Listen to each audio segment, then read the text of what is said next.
nesse Dia Nacional da Bíblia, último domingo do mês dedicado à Palavra do Senhor.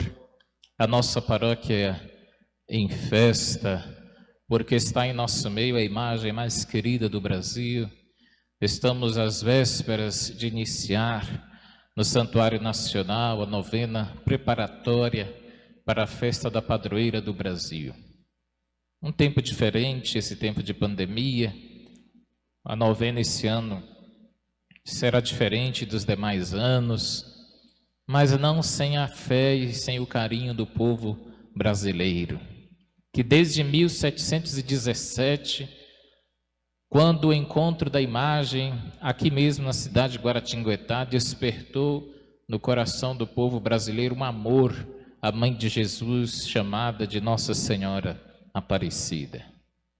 Mas a palavra do Senhor, nesse 26º domingo do tempo comum, nos faz um convite, sobretudo na segunda leitura da carta aos Filipenses na missa de hoje.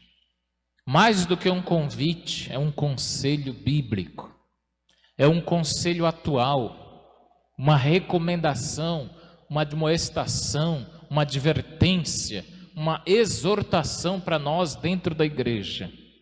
Nada façais por competição, nada façais por vanglória.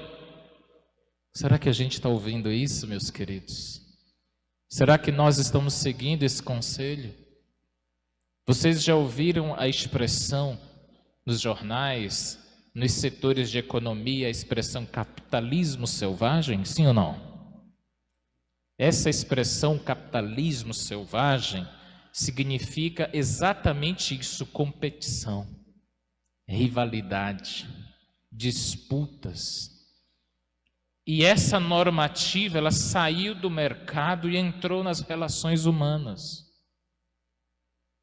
As relações de mercado se transferiram do sistema econômico para as relações humanas e até mesmo para as relações religiosas. Isso mesmo, para o relacionamento do homem com Deus. Selvageria. É verdade que a ciência diz que nós somos animais, mas não precisamos nos comportar como tais. Nós temos o Espírito Santo de Deus dentro de nós. Nada façais por competição, nem por vanglória, para destruir o outro. Isso é selvageria. O conselho que o São Paulo dá aos Filipenses é esse: tendes em vós os mesmos sentimentos de Cristo Jesus. E o que Cristo Jesus nos ensinou foi não considerar o seu ser igual a Deus uma usurpação. Humilhou-se, foi obediente até a morte, morte de cruz. A kenosis significa o seu aniquilamento. Mas o que vemos crescer, infelizmente, para nossa tristeza, é o espírito de competição e de rivalidade. Por isso mesmo, o Evangelho calha por nós como uma luva. Um homem que tinha 2 filhos, ele disse para os 2, olha, vai trabalhar na minha vinha. E um disse, eu vou, fez um discurso bonito, mas depois não foi. O que isso quer dizer? Que no céu não entra quem só tem papo, quem só tem conversa bonita. No céu não é todo aquele que me diz Senhor que vai entrar no reino do céu. O céu não é composto de gente medíocre, de gente que vive a fé só da boca para fora, que reza uma religião só da boca para fora, mas que vive competindo, rivalizando com os outros. Isso não é fé, isso não é cristianismo. Se não viver a kenosis, se não viver o aniquilamento e parar de viver a competição, a rivalidade, a vanglória, vai viver do Senhor, Senhor, vai dizer que cumpre e não cumpre. Vai ser como um desses filhos, vai trabalhar na minha vinha. Ele vai dizer na frente dos outros, vou, mas no fundo não vai coisa nenhuma. Não vai coisa nenhuma. Ele diz que vai só na frente dos outros. A sua religião é de fachada. É um sepulcro caiado, bonito só por fora. Queridos, nós precisamos todos ter cuidado, porque aquilo que Jesus mais criticou no seu tempo foi uma religião de faz de conta. E olha que ele nasceu nesta religião. Ele foi fruto desta religião judaica, que ele mesmo criticou. Uma religião que dizia: vem trabalhar na minha vinha. Vou, mas depois não ia. Não ia. E ele disse: as prostitutas, vejam só, duas classes completamente discriminadas, ontem e hoje. Prostitutas e publicanos vos precederão. O que significa preceder? Ocuparão o primeiro lugar no reino dos céus. Prostitutas e publicanos, duas classes de pessoas estigmatizadas, discriminadas. Os ditos corretos vão ver essas classes passar na frente. Os ditos moralistas verão essas duas classes de pessoas passarem na frente. Por quê? Os ditos moralistas falam que fazem, mas não fazem. Vivem uma religião de faz de conta. Estão sempre prontos a criticarem os outros, a colocarem sobre os ombros dos outros um fardo sobre o qual eles mesmos não estão dispostos a carregarem. Por isso mesmo, tenhamos muito cuidado, meus queridos. Nada façais por competição. Eu repito, entre o mundo animal, se você assistir ou mesmo pesquisar, não precisa ser um expert no mundo animal, você perceberá que entre os animais sobrevive aquele que mata o outro, sim ou não? No mundo animal é assim. Por exemplo, o leão,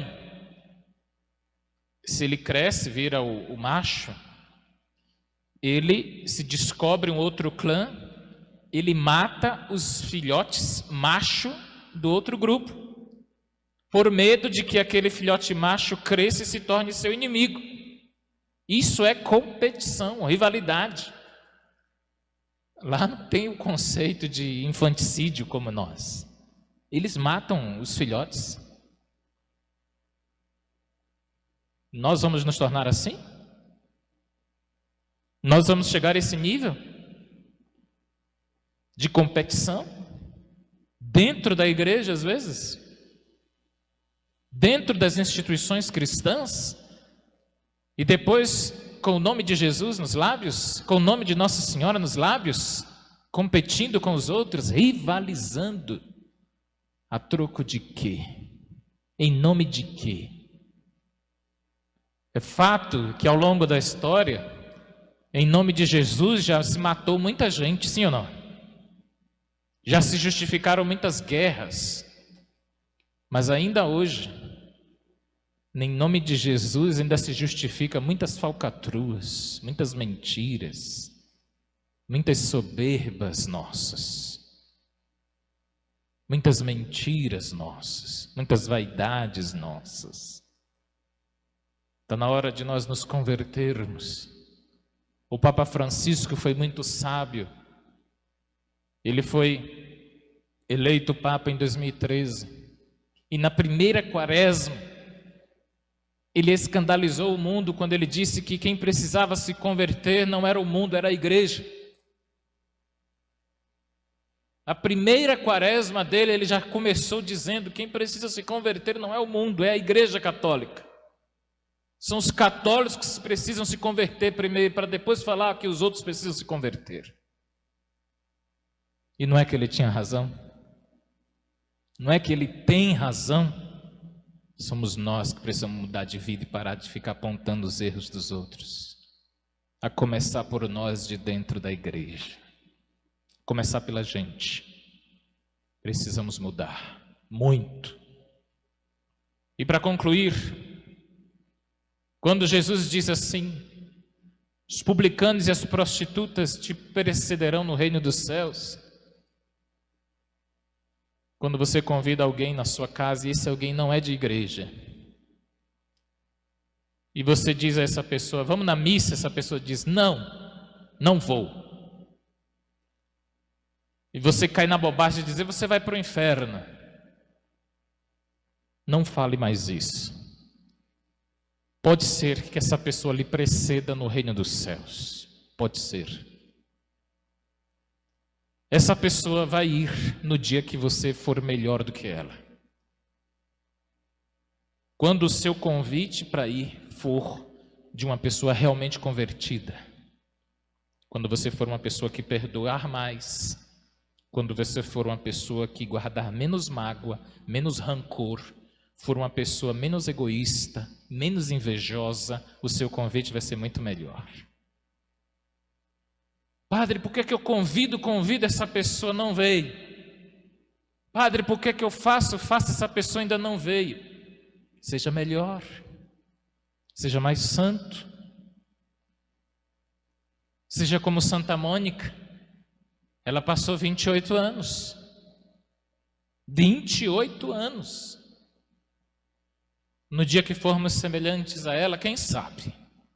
Quem sabe? Não adianta procurar os defeitos só na pessoa, ficar apontando os erros. É porque não presta, é porque não quer nada, é porque não vale nada. É muito fácil sentarmos no trono da arrogância e da prepotência e ficar apontando os erros da pessoa, não é fácil? Mas está na hora de nós começarmos a ver por que a pessoa não vem. Onde é que eu posso melhorar? Como irei para uma igreja onde a pessoa que me convida guarda muito rancor, é invejosa, faz tudo por competição e vanglória? Não vou nessa igreja mesmo não. Não vou seguir esse Jesus mesmo não. Nem eu iria. Nem eu iria. Gandhi teria dito que só se tornaria cristão quando ele visse um cristão fazer o que Jesus fez. Está aí. Poderia um de nós não termos perguntado a ele.